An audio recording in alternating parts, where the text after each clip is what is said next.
Pero explain ko sa inyo. Mada-download nyo to ng malinaw doon sa Facebook page. Okay. Ito yung ating regalo pasabog. Sa picture na ito, mga palangga, okay, nasa gitna, ahas. Pakita natin si ahas, ito lang. Ito. No, dito. No, I mean, sa YouTube. Right? This one, okay. So ngayon, okay, puntahan nyo na lang sa Boljakan. So kung makikita ninyo, si Liza Tanas ay nasa gitna po siya. Ayan, nasa gitna siya ng litratong itong hawak ko. Then, katabi niya, si Cassandra Ong. Okay? Na pinangalanan dyan sa Senate and sa Congress na hearing na kung saan paulit-ulit na siya daw ay may-ari ng part owner o kasabwat dyan sa illegal na pogo sa Pora. Okay? Katabi siya ni Liza Tanas. Then, again, dito po sa YouTube channel natin, mada-download nyo po itong picture na to. Just bear with me kasi in-explain ko, mada-download nyo ito doon sa ating Facebook page. I-share ko sa inyo lahat. So dito sa litratong ito, na sinasabi kong regalo natin kay Zatanas para patunayan nyo sa buong mundo, sa buong Pilipinas, kung sino talaga ang hari at reyna ng illegal na pogo. Okay? Sa litratong ito, makikita niyo, ulitin ko, sa kanan ay si Cassandra Ong, ay yun yung sinasabi ni Harry Roque na kanyang kliyente na isa sa representative o empleyado ng Whirlwind Corporation. Sa gitna ay si Zatanas, sa kaliwa niya ay si Rainier Chu, okay? Nasa tabi ni Cassandra Ong. Tapos yung katabi ni Zatanas ay asawa ni Rainier Chu, tapos si Bangag Jr. Si Bangag Jr. at saka si Rainier Chu. Okay? Tignan muna natin kasi sabihin ko sa inyo kung ano yung kanilang mga role dito. Okay. Dito sa litratong ito, makikita mo si Noel Stanislao, retired general na kaibigan ni Kuting. Makikita din si Jethro Junicio, yung nagsushoot-shoot. I don't know kung ano yung kanyang participation dyan. But sinasabi ko lang itong litratong ito ay hindi ito AI, hindi ito deepfake. Okay? Makita dito sa litratong ito si Noel Patrick Prodente, former BOC official. Then, si Jose Maria Ortega, o kilalang Pepe Ortega, na ngayon ay PAGCOR director na si Zatanas ang nag-appoint dyan at si Bangag.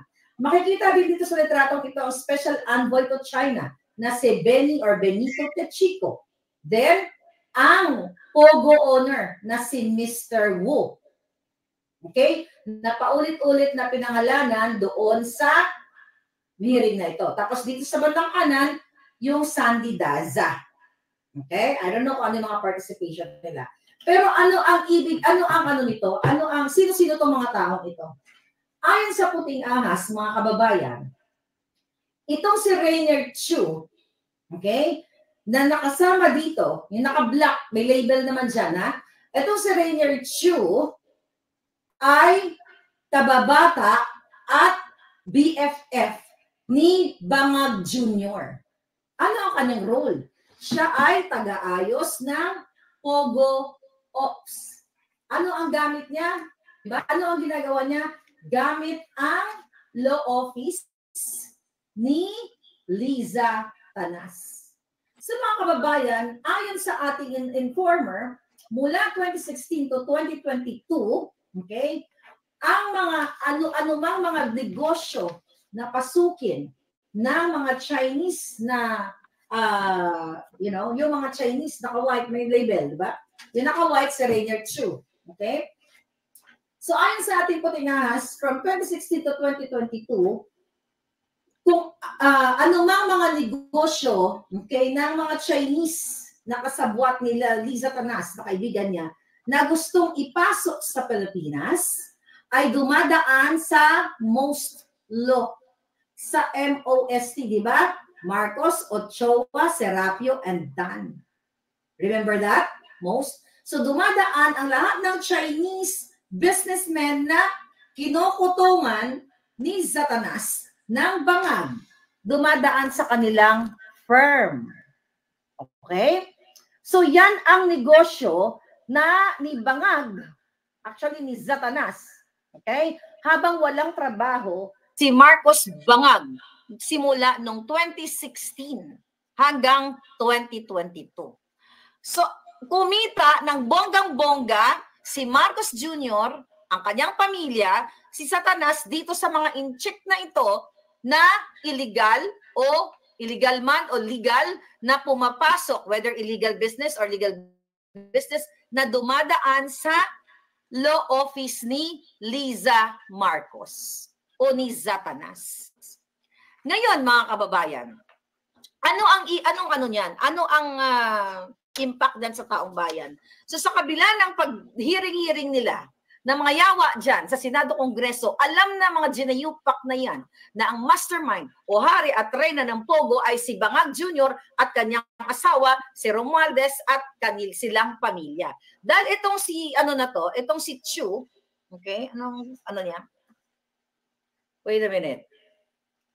Okay, itong si Rainier Chu, ayon sa ating source, okay, siya yung, nung 2022 election, okay, ay nag-raise siya o nag-fundraising siya sa mga Pogo Association para sa 2020 election. Remember, nung time ni Pangulong Duterte ay legal ang Pogo. Alright? So ngayon, may mga illegal man dyan. Okay? Pero ito, ang pinag-uusapan natin, itong si Rainier Chu na naglikom o nag-fundraise ng pera, mga palangga, na umabot, 2 beses nag-fundraise sa mga Pogo operators sa buong Pilipinas at nakalikom siya ng 750 million pesos. Actually, yung unang fundraising siya, 2. Yung una, ayon sa ating source, ay 250 million. Then yung second fundraising niya ay umabot ng 500 million pesos. So ngayon, mga palangga, saan napunta ito? Binigay at dineliver sa bahay dyan sa Nara, sa Forbes Park, ayon sa ating source, kung saan inabutan ni Liza o inalok ni Zatanas si Cathy Binag ng pulboron na nung saan tinanong niya, what do you want? Remember that? So doon din dineliver ang 750 million pesos during election or campaign period. Kaya hindi totoo, itong mga jutang ginimes dyan, ang ginagawa nilang hearing-hearing, kasi inonse nila yung mga taong ito, yung mga Pogo operators na legal na nag-operate in the past. Ano ang nangyari? So dahil nalaman, according to our source, dahil nalaman ni Kim Wong, isa pang operator, kilala nyo yan, very controversial, di ba? Doon sa, multi-million, okay? Na perang na in-scam. Was it Bangladesh? Okay. Ngayon, mga palangga, ano ang nito? Ano ang impact dito sa ating bayan? Okay. Tignan natin yung isang picture. Ay, wait a minute. Okay. Tignan natin dito. Okay.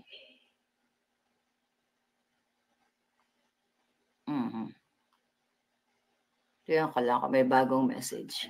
Okay. Yeah.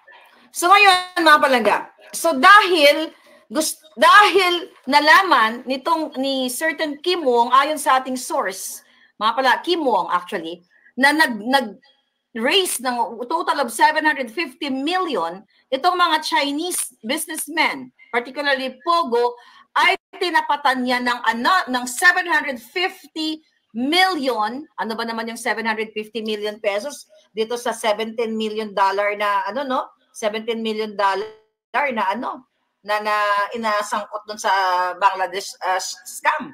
So anyway, binigyan, ayon sa ating source, binigyan ang mag-asawang salot sa lipunan ng 750 million para lang what? Para tablahin sila Rainier Chu, sila Mr. Wo, at iba pang mga Pogo operators para pag sila ang naupo ay wag i-renew ang kanilang license to operate dito sa Pogo sa Pilipinas. So, ibig sabihin, napaka-traidor talaga ng mag-asawang Bangag at mag-asawang salot sa lipunan. Bakit kamo? Imagine nyo, binigyan sila ng 750 million. Pero tinapatan ni Kim Wong, ayon sa ating source, so nakalikom sila ng, nakakulimbat sila ng total of 1.5 billion. 1.5 billion pesos ang kapalit ng 750 na tinapat, wag i-renew ang kontrata nila Mr. Wo, mga palangga. Mr. Wo. Okay? So ngayon, mga kababayan, ganito kalupit, ayon sa ating source, ang ginawa ng hari at reyna ng Pogo. Imagine niyo, kung nabasa niyo ang book ni Attorney Vic, ito, page, was it page? Ito ba yan? Okay. This is page 256. Okay, was it 256? Okay. Okay. I think, no. Page 255. Dito sa librong ito, ng Kingmaker, okay, ni Attorney Vic, sinabi ko na rin ito, na supposedly, ang i-appoint, ang first choice o personal choice ni Bangag Jr. para sa PAGCOR ay si Ram Antonio. Pero dahil nakipagsabuatan, ay nangako si Zatanas dito, sa kay Kim Wong at iba pang mga kasabwat, ayon sa ating puting ahas, ay inupo si Altenco. Anong sabi dyan sa book ng Kingmaker? Meron lang aayusin si Altenco, si Romualdez, si Zatanas, at itong yung sa Okada, yung si Michelle Lazaro. Okay? Meron lang daw silang aayusin ng 1 year. Okay? Iba yon, yung Okada, yun din, isa din yun, kasama doon sa book na yun, isa doon sa Okada. Pero we're focusing right now dito sa Pogo issue na ito. So, ito yung, isa ito sa mga aayusin nila. Okay? Isa ito sa sinasabing aayusin nila, kaya nung nanalo sila mga palangga, si Kuting Jr., nung nanalo sila, talagang inayos nila. Kinansela nila yung mga lisensya ng mga taong tinabla nila. Imagine nyo, nagbigay na ng 750 million during the campaign. Tapos tinabla dahil, mukhang ayon sa ating source, hindi, kumbaga, kalaban sa negosyo ni Kim Wong. Okay? Yung sangkot dun sa Bangladesh scam, mga palangga. Kaya unang-una, ang ginawa ni Altenco ay kinansela ang license nitong Mr. Wo, nitong Rainier Chu, ni Mr. Wong, nila Cassandra Ong, yung mga itong pinag-uusapan dyan sa Senado at sa Kongreso, itong sa Porac nga, sa Pampanga na loto, mga palangga. Okay? Ngayon, kinansel nila, pero yung kay Kim Wong, yung kanyang mga operation, yung mga franchise niya, okay? Yung franchise sa kanyang mga gaming, okay? From Senza sa Cagayan, mga palangga, stay cool lang, stay put lang. Hindi pinakikialaman ni Altenco kasi nga ay yun ang usapan nila ni Zatanas. According to our source, mga palangga. Kaya naman, niloko talaga nila etong mga taong nagbigay sa kanila ng pera na 750 million. So ngayon, ang palalabasin nila, si Harry Roque, anong kinalaman ni Harry Roque doon? Di ba? Ito maliwanag na may litrato. Okay? May picture. Again, yung kapapasok lang, sabi ko nga po, kunin nyo sa YouTube. Ito'y maliwanag na may picture na patunay na si Zatanas ay nasa gitna.